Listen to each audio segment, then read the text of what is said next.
Instant আমি চক করে সেটেছিলাম মোশাররফ ভাইয়ের সাথে। তার সাথে সেলফি তুলে পাঠিয়ে দিই। যে হচ্ছে এইটা দেখাও যে কি অভিনয় করে এইটা দেখাও। মানে আচ্ছা, ছেলে কি করে? ছেলে মোশাররফ করিমের সাথে অভিনয় করে। আচ্ছা, সো এটা আমার হচ্ছে বিয়ের বায়োডাটাতে কাজে লাগছিল। সো আমার মনে আচ্ছা। হয় না এর চেয়ে মধুর অভিজ্ঞতা আমি এখনো ফেস করছি। চক্কর ৩০২ এর অভিজ্ঞতাটাই মনে হয় আমার সবচেয়ে জীবনের অন্যতম মজার অভিজ্ঞতা। আচ্ছা। তো আমি তখন আরকি প্রেম করছি। হুম, হুম।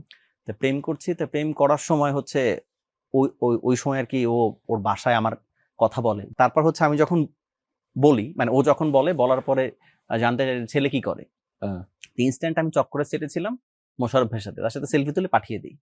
যে হচ্ছে এইটা দেখাও যে কি অভিনয় করে এইটা দেখাও। মানে আচ্ছা, ছেলে কি করে? ছেলে মোশাররফ করিমের সাথে অভিনয় করে। আচ্ছা, সো এটা আমার হচ্ছে বিয়ের বায়োডাটাতে কাজে লাগছিল। সো আমার মনে আচ্ছা। হয় না এর চেয়ে মধুর অভিজ্ঞতা আমি এখনো ফেস করছি। এটা মোশাররফ ভাই জানে?